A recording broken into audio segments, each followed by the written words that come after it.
Meus queridos irmãos, minhas irmãs, 7º dia da novena, em preparação à festa e à solenidade de Pentecostes. E o tema deste dia é bastante expressivo para cada um de nós. E todos os dias nós vamos experimentando o quanto o Espírito Santo de Deus faz bem em nossa vida e muito mais ainda faz bem à nossa missão de testemunhar Jesus Cristo nosso Senhor. Neste dia, lembra este tema: a promessa é para todos os que ouvirem o apelo do Senhor nosso Deus.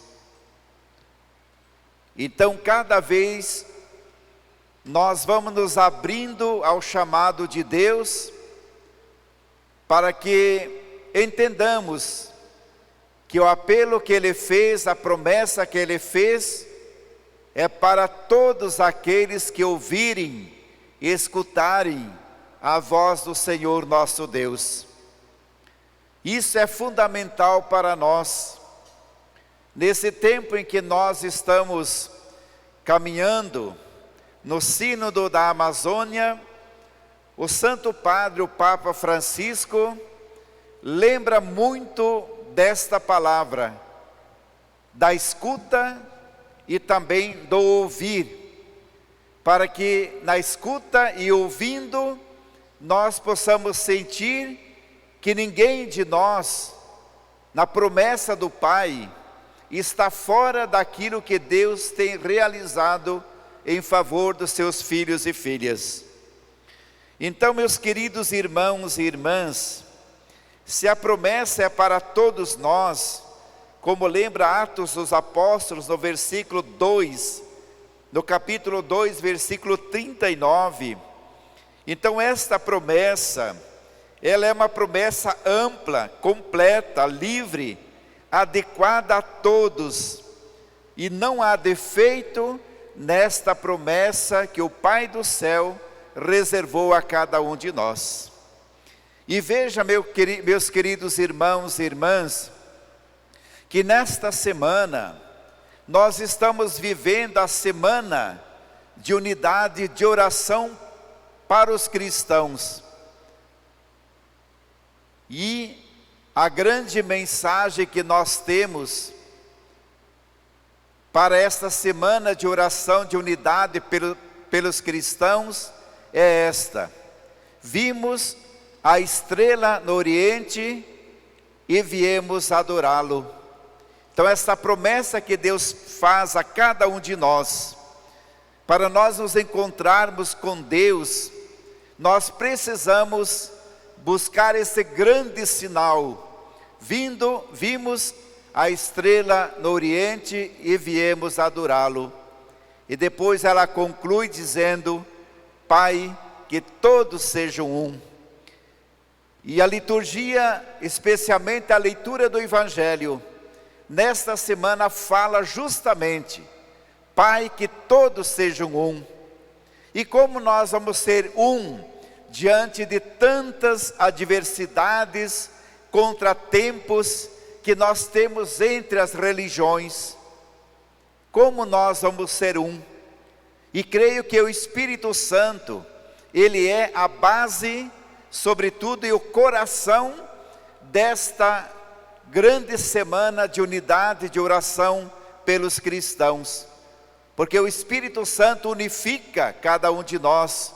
Os seus 7 dons são como que uma engrenagem que vai nos mostrando que nós precisamos fazer todo o esforço possível para nós vivermos esta caminhada da semana de oração pela unidade dos cristãos.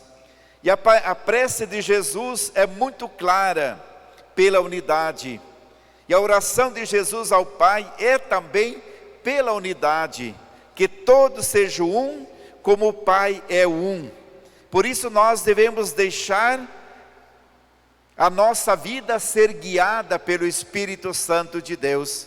Senão nós nunca vamos compreender este pedido de oração pela unidade dos cristãos. O Pai, o Filho e o Espírito Santo vivem uma unidade tão perfeita que nós não podemos nem compreender e nem imaginar como seria se não houvesse essa unidade perfeita no Pai, no Filho e no Espírito Santo. Mas a igreja convida cada um de nós a retomarmos esse grande caminho de unidade dos cristãos. E mais do que isso também, no domingo passado, o Papa Francisco conclamava todos os cristãos a rezarem pelo Dia Mundial das Comunicações Sociais. E o Papa chamava a atenção justamente para a escuta e para que nós possamos ouvir. Só assim a nossa comunicação, ela está de acordo com o chamado do nosso Deus. E depois vem a primeira leitura do Atos dos Apóstolos que nós acabamos de ouvir, tão bonita, importante, percebendo ali que Paulo, ele é o pivô do conflito desencadeado na comunidade de Éfeso, causando aí divergência da doutrina, causando desunião, discórdia, conflitos, a violência.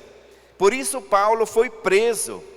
Mesmo assim os conflitos não pararam, mas justamente por causa da intolerância religiosa e outro passo também por causa da ignorância religiosa.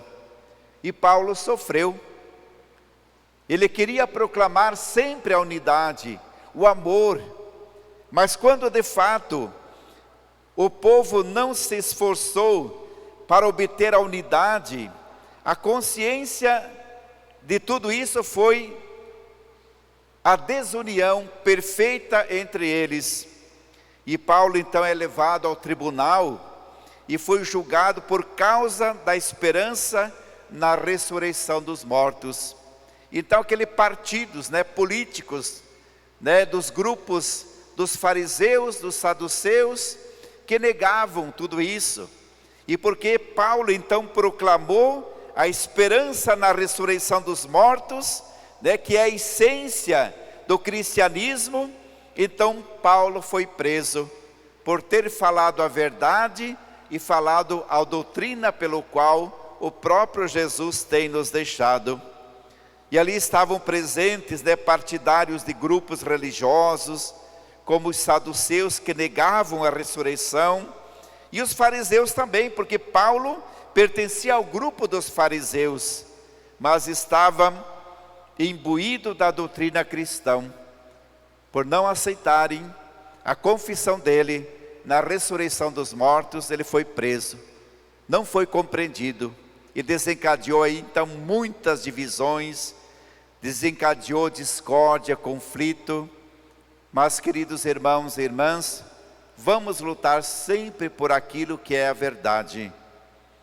Cristo ressuscitou, Ele está vivo em nosso meio, e o Espírito Santo é a corrente que vai assim dando a todos nós a sabedoria necessária para compreender a força do Evangelho e a força do ressuscitado em nossa vida.